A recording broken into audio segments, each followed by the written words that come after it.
네, 안녕하세요. 섹션 4 프레시마켓 기획 리서치 10강 신선 식재료 쇼핑몰 프로젝트 MVP 기획을 시작하겠습니다. 10강부터는 본격적인 실습이 시작되는데요. 최대한 실제 실무 환경에 가깝게 구성을 해봤습니다. 지금부터 프레시마켓의 미션과 비전을 본격적으로 정의해보도록 하겠습니다. 프레시마켓은 제가 디자인 리드로 근무했던 신선 식재료 브랜드 정육각에서의 경험이 바탕이 됐습니다. MVP 기획은 보통 실무에서 다음 과정으로 진행이 되는데요. 처음에 저희는 가상의 서비스이기 때문에 프레시 마켓의 상황을 가정해 보도록 하겠습니다. 그 다음에는 경쟁사 분석을 하고 프레시 마켓의 포지셔닝 전략에 대해서 고민을 해봅니다. 마지막에는 이제 과정을 종합해서 미션과 비전을 정의하는 것까지 해보도록 하겠습니다. 본격적인 실습에 앞서서 하나 말씀드릴 부분이 있는데요. 실무 프로덕트 디자인은 언제나 현실에서의 다양한 제약이 고려됩니다. 현실에서는 언제나 자금, 시간, 인력 등의 제한이 포함이 되는데요. 제로 투 원 스테이지에서의 서비스는 더더욱 그렇습니다. 이러한 제약을 무시하고 실습한다면 현실성이 당연히 떨어질 수밖에 없다고 생각합니다. 따라서 프레시 마켓을 비롯해 앞으로 실습할 뮤즈 포커스, 패밀리 허브 역시 최대한 사실감을 살리기 위해서 각기 다른 현실적 제약을 둘 예정입니다. 네, 실습에 사실감을 더하기 위해서 다음처럼 프레시 마켓을 가정했는데요. 프레시 마켓은 네이버에 과일 직거래 카페로 시작했고 트래픽 증가로 엔젤 투자를 받았습니다. 그리고 추가 투자를 유치하기 위해서 자사 플랫폼에 MVP를 개발해야 하고 이걸로 핵심 지표를 검증해야 하는 상황입니다. 웹 개발자 2명, 디자이너 1명, 상품 MD 1명, 마케팅 1명으로 구성된 제한된 인력으로 MVP를 제작을 해야 합니다. 프레시마켓의 대표는 현지 과일 생산자들과의 강한 네트워크를 활용하고 있고 이게 서비스의 큰 장점이라고 할 수 있습니다. 프레시마켓의 BX 전략을 먼저 좀 고민을 해봤는데요. 일단 PMF를 찾기 전에는 태그라인을 먼저 강조를 해서 서비스 정체성을 강조를 하는 방향으로 고민을 했습니다. 이 신선한 과일 직거래 마켓이죠. 그리고 아마 저희 이번 실습에는 들어가지 않을 것 같은데 PMF를 찾은 후부터는 이 프레시 마켓이라는 BI를 먼저 강조를 하는 형태로 진행을 하면 좋을 것 같습니다. 그리고 과일에서 시작을 해서 농산물로 확장하는 형태로 생각을 했고요. 그리고 서비스가 나중에 안정화가 된다면 이 태그라인을 떼고 BI만 강조하는 형태로 진행을 하면 어떨까 먼저 고민을 해봤습니다. 프레시 마켓 MVP 로고는 이 눈누라는 사이트에서 트렌디하고 또 상업적으로 무료인 폰트를 활용했고 키 컬러인 그린을 써서 심플하게 구성을 했습니다. 로고가 이미지 타입이 아니라면 추천드리는 방법입니다. 지금부터는 경쟁사 분석에 대해 알아보겠습니다. 제로 투 원, 특히 서비스를 최초로 만드는 상황이라면 경쟁사 분석을 하는 이유는 크게 세 가지로 요약이 가능한데요. 첫 번째는 멘탈 모델을 발견하는 겁니다. 시장에서 통용되는 기능이나 사용성을 이해를 해서 사용자들이 기대하는 서비스 기준을 파악을 하는 것이고요. 두 번째는 강점과 약점 이해입니다. 경쟁사들의 강점과 약점을 파악을 해서 우리 서비스의 차별화 포인트를 강화하고 또 약점을 보완할 수 있습니다. 마지막으로는 시장 위치 파악인데요. 보통 포지셔닝 전략이라고 말하죠. 우리 서비스의 특장점을 생각을 해서 우리가 시장에서 어느 위치에 있어야 경쟁 우위를 확보할 수 있는지에 대한 방안 모색이라고 할 수 있습니다.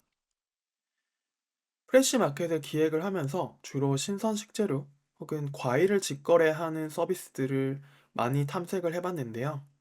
이 네 가지보다 사실 훨씬 많았었는데 가장 저희가 벤치마킹 할 만한 서비스로 이 네 가지를 뽑았습니다.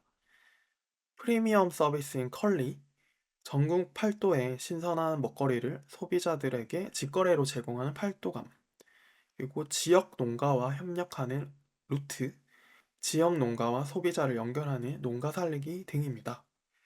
자, 그럼 지금부터는 노션으로 넘어가서 실제로 이 경쟁사 분석을 어떻게 하는지 실습을 해보도록 하겠습니다. 프레시마켓의 벤치마크 노션 페이지인데요. 보시는 것처럼 테이블의 좌측에는 저희가 참고할 만한 서비스 목록을 쭉 정리를 해뒀고요. 그리고 우측에는 각 서비스들을 대표할 만한 키워드를 태그로 분류했습니다. 그러면 이 중에서 팔도감을 한번 열어보도록 하죠. 제가 팔도감에 대해서 미리 조사를 해뒀는데요. 참고로 여기 있는 분석이나 여러 가지 요약들은 GPT와 펄렉시티를 이용을 해서 요약을 했고요. 그리고 그 부분도 조금 이따가 실습을 하도록 하겠습니다. 구조 설명을 좀 드리도록 하겠는데요. 가장 상단에는 이렇게 서비스의 핵심 가치가 담긴 요약 문장이 들어갑니다. 전국 팔도의 신선한 먹거리를 소비자에게 직거래로 제공해서 건강하고 맛있는 식당 문화를 선도한다. 이렇게 팔도감의 핵심 가치를 담은 한 문장을 정리할 수 있었고요. 그리고 이 지역 특산물 강조, 산지 직송, 로컬 푸드라는 세 가지 키워드를 도출할 수 있었습니다. 팔도감의 스크린샷을 이렇게 첨부를 해뒀고요. 다음은 경쟁사 분석에서 굉장히 중요한 부분이죠. 스왑 분석을 이 영역에다가 배치를 했습니다.